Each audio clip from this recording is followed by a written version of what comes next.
এটা ছিল রবিবারের ভিডিও। রবিবারে আমি একটু চিকেন নিয়ে এসেছিলাম, ভাবলাম চিকেন কষা আর ভাত খাবো। তো আমি চিকেনটা নিয়ে আসার পর দেখলাম অনেকটাই চিকেন হয়েছে। তখন ভাবলাম অনেক দিন পোলাও খাওয়াও হয় না, চিকেনের সঙ্গে চিকেন কিমার একটা গ্রেভি বানাবো আর একটু পোলাও করে নেব, ভালোই হবে। তো তাই জন্য দেখো সলিড চিকেনগুলো নিয়ে আমি একটু কিমা বানিয়ে নিয়েছি। তারপর এর মধ্যে নুন, লঙ্কা গুঁড়ো, জিরে গুঁড়ো, গোলমরিচ গুঁড়ো, সয়া সস, আদা রসুনের গ্রেট করা একটু কিছু টুকরো, আর তারপর দিয়ে দিলাম এর মধ্যে একটু টমেটো সস দিয়ে ভালো করে মেখে নিলাম। তারপর এর মধ্যে একটু কর্নফ্লাওয়ারও দিয়ে দিলাম, শুধু চিকেনটা আঠা আঠা হবে না সেই জন্য একটু কর্নফ্লাওয়ার দিয়ে মেখে নিলাম। তারপর দেখলাম একটু কম হয়েছে, তাই জন্য আমি আবারও একটু কর্নফ্লাওয়ার দিলাম, দিয়ে ভালো করে মেখে নিলাম। এবার দেখো কড়াটা গরম করে কড়াইতে বেশ পরিমাণে একটু তেল দিয়েছি। এখানে কিন্তু আমি কোনো পেঁয়াজ কুচি, লঙ্কা কুচি কিছু অ্যাড করিনি, শুধু চিকেন কিমার মধ্যে একটু জাস্ট ফ্লেভারের জন্য আদা রসুন কুচিটা দিয়ে দিয়েছি।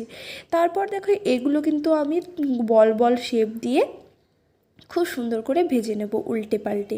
তো সবগুলো আমি এরকম সুন্দর একটা বল বল করে দিলাম, দিয়ে উল্টে পাল্টে ভেজে তুলে রেখে দিলাম। আর এটা খেতে কিন্তু দারুণ লাগে। এটা কিন্তু তোমরা গ্রেভি না করে শুধু সসের সঙ্গে বা চিলি সস বা অন্য কোনো সসের সঙ্গে তোমরা কিন্তু খেতেই পারো। তো যাই হোক, এটা আমি উল্টে পাল্টে ভেজে তুলে নিলাম। এবার দেখো সবগুলো ভাজা হয়ে গেছে। এবার এই কড়াইতে অনেকটা পরিমাণেই তেল ছিল, কিছুটা তেল আমি তুলে রেখে দিলাম। তারপর ওই কড়াইতে আদা কুচি, রসুন কুচি দিয়ে হালকা নেড়ে চেড়ে নিলাম। তারপর ওর মধ্যে দিয়ে দিলাম একটা টমেটো। এই টমেটো কিন্তু আমি গ্রেট করে নিয়েছি, এটার পেস্ট করে নিই, গ্রেট করে নিলেই কিন্তু ভালো হয়। দিয়ে হালকা নাড়াচাড়া করে দিলাম। এখানে আদা রসুন লঙ্কা আর জিরে গুঁড়ো পেস্ট দিয়ে মশলাটাকে কিন্তু ভালো করে কষিয়ে নেব। ভালোভাবে কষিয়ে নেওয়ার পর এর মধ্যে দিয়ে দিচ্ছি পরিমাণ মতো নুন, আর দিয়ে দিচ্ছি একটু গোলমরিচ গুঁড়ো আর হলুদ, দিয়ে ভালো করে আবারও কিন্তু মশলাটাকে কষিয়ে নেব। আর এখানে কিন্তু আমি কোনো পেঁয়াজ বা ক্যাপসিকাম কিছু অ্যাড করিনি, আমি জাস্ট গ্রেভিটা এইটার তৈরি করব। তো যাই হোক, সব মশলা ভালোভাবে আমি কষিয়ে নিলাম। এবার এর মধ্যে দিয়ে দিচ্ছি পরিমাণ মতো জল। পরিমাণ মতো জল দিয়ে এটা যখন ফুটে উঠেছে তখন কিন্তু আমি সেই ভেজে রাখা চিকেন কিমার বলগুলো এর মধ্যে দিয়ে দেব। বলগুলো দিয়ে ভালো করে ঢাকা দিয়ে ভালো করে সেদ্ধ হতে দেব। আর এমনভাবে সেদ্ধ হবে যাতে এর ভেতরে সুন্দরভাবে নুন ঝাল ঢুকে যায়। তো ভালো করে নাড়াচাড়া দিয়ে আমি ঢাকা দিয়ে দিলাম। ঢাকা দিয়ে তারপর কিছুক্ষণ পরে ঢাকাটা তুলে দেখি সব কিছু সুন্দরভাবে সেদ্ধ হয়ে গেছে। এবার আমি এর মধ্যে সয়া সস, টমেটো সস আর এর মধ্যে একটু কর্নফ্লাওয়ার দিয়ে ভালো করে নেড়েচেড়ে এর মধ্যে দিয়ে দিলাম, যাতে আমার এই গ্রেভিটা একটু গাঢ় হয়। তো দেখতেই পাচ্ছ চিকেন কিমার গ্রেভিটা খুব সুন্দর গাঢ় হয়ে গেছে। আর নামিয়ে নিলাম।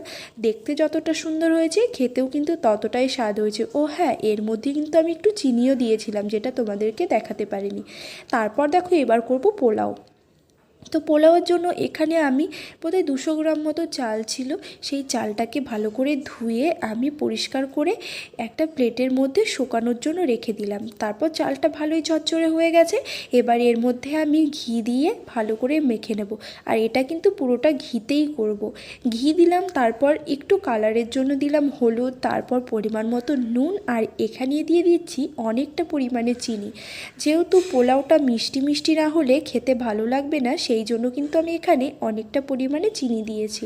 তারপর দিলাম জিরে গুঁড়ো আর গোলমরিচ গুঁড়ো আর একটু গরম মশলা দিয়ে ভালো করে কিন্তু এটাকে মেখে রেখে দিচ্ছি।